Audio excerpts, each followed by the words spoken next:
پیارے دوستو، آج کی ویڈیو میں ہم بات کرنے والے ہیں شام کی تاریخ، عظمت و فضیلت اور موجودہ صورتحال کے بارے میں۔ تاریخ میں جس خطے کو بلاد شام کہا جاتا ہے، یہ ایک بہت بڑا علاقہ ہے۔ جب خلافت اسلامیہ کمزور پڑی اور مسلم ممالک پر انبیاء کے قاتلین و اعداء یہود و نصارہ قابض ہوئے تو انہوں نے جہاں دیگر مسلم علاقوں کو مختلف ملکوں میں تقسیم کیا، وہی ملک شام کو 4 الگ الگ ملکوں میں بانٹ دیا۔ پہلا حالیہ شام، دارالحکومت دمشق، جہاں روافظ کا خونی پنجہ مسلم جسم کو نوچ رہا ہے۔ دوسرا فلسطین، دارالحکومت بیت المقدس، جہاں پون صدی سے قابض ہے۔ تیسرا لبنان، دارالحکومت لبنان، جہاں مسلمانوں کو اقلیت میں رکھا گیا ہے اور طریقے سے ان کا استحصال کیا جاتا ہے۔ چوتھا اردن، دارالحکومت عمان، جہاں پر برطانوی استعمار کے پرانے ایجنٹ اور نمک خوار مسلط ہیں اور صہیونیوں سے یاری کا حق ادا کرتے ہیں۔ خط شام قدیم نبوت اور صحیفوں اور احادیث نبوی میں بھی ایک نہایت قابل تعظیم خطہ کے طور پر مذکور ہے۔ محدثین رحمہ اللہ نے رسول اللہ صلی اللہ علیہ وسلم سے شام کے لاتعداد مناقب روایت کیے ہیں، یہاں تک کہ کئی اہل علم نے آیات و مستند احادیث پر مشتمل سرزمین شام کی فضیلت پر باقاعدہ کتابیں تصنیف فرمائی ہے۔ چند احادیث نبی ملاحظہ فرمائیے۔ پہلا، ایمان کی سرزمین۔ نبی کریم صلی اللہ علیہ وسلم نے فرمایا، میں نے دیکھا کہ میرے تکیے کے نیچے سے کتاب کا ایک بنیادی حصہ مجھ سے واپس لیا جا رہا ہے۔ میری نظروں نے تعاقب کیا، ادھر سے نور پھوٹ رہا تھا۔ میں نے دیکھا کہ وہ شام میں رکھ دی گئی ہے۔ پس جب فتنے رونما ہو تو ایمان شام میں ہوگا۔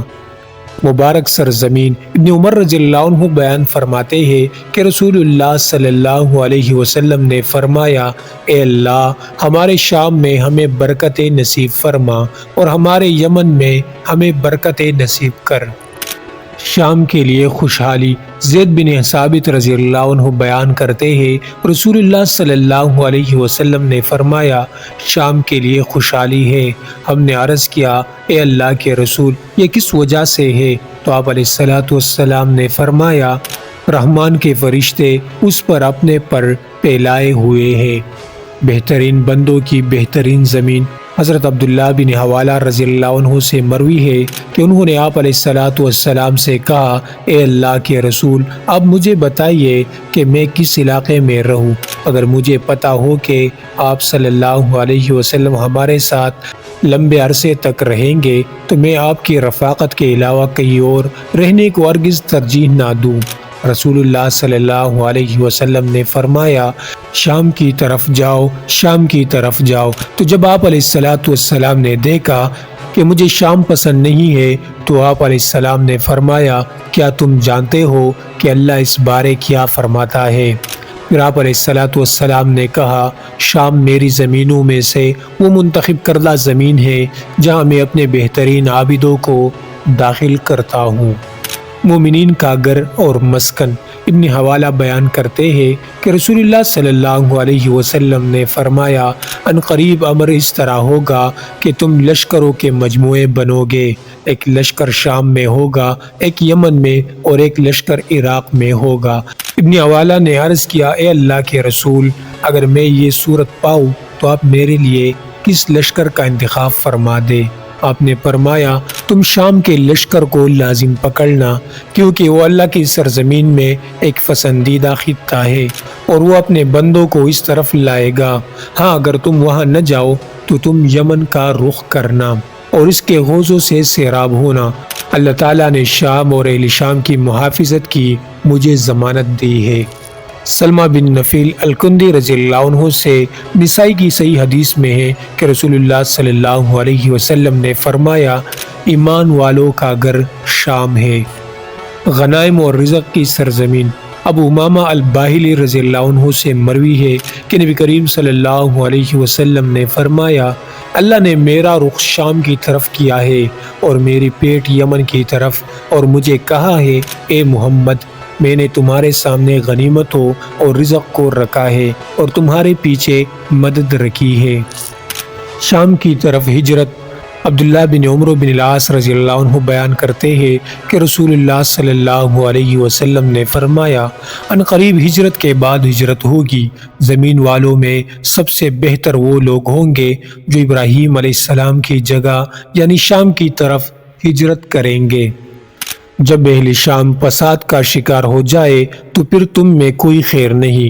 میری امت میں سے ایک طبقہ نصرت مند رہے گا، جو لوگ انہیں بے یار و مددگار چھوڑیں گے وہ ان کا کچھ نہ بگاڑ پائیں گے یہاں تک کہ قیامت آ جائے۔ شام طائفہ منصورہ کا مسکن رہے گا، شام کی جہت والے لوگ بالاتر رہیں گے حق پر ہوتے ہوئے یہاں تک کہ قیامت آ جائے۔ حشر و نشر کی سرزمین شام وہ زمین ہے جہاں آخری بار جمع کیا جائے گا اور جہاں محشر سجے گا۔ دجال کی ہلاکت کی زمین سیدنا ابو ہریرہ رضی اللہ عنہ سے روایت ہے، آپ علیہ السلام نے فرمایا، ایمان دائیں جانب ہے اور کفر مشرق کی جانب ہے۔ گھوڑوں اور اونٹوں والے میں غرور و تکبر پایا جاتا ہے اور مسیح الدجال مشرق سے آئے گا، پھر فرشتے اسے شام کی طرف بھگا دیں گے اور وہ مدینہ کی جانب پیش قدمی کرے گا یہاں تک کہ وہ احد پہاڑوں کے پیچھے تک پہنچ جائے گا، پھر فرشتے اسے شام کی طرف بھگا دیں گے اور پھر ادھر سے ہلاک کر دیا جائے گا۔ صحابہ و تابعین کا شام میں رہائشی پذیر ہونا۔ ان فرامین اور دین کی سربلندی کی وجہ سے صحابہ کرام رضی اللہ عنہم کی ایک بہت بڑی تعداد شام کو مسکن بنا کر رہی۔ شام اور اس کے ارد گرد کے خطوں میں جہاد کرنا صحابہ کو سب سے زیادہ مرغوب تھا۔ جنہوں نے شام کو اپنا مسکن بنائے رکھا ہو، یوں سمجھیے شام ہمیشہ ہیرو موتیوں سے بھرا رہا ہے۔ آج بھی یہ خطہ کائنات کے مسائل میں مرکزی حیثیت رکھتا ہے۔ پیارے دوستو، مزید تاریخی واقعات اور قصص الانبیاء کے لیے چینل کو ضرور سبسکرائب کریں۔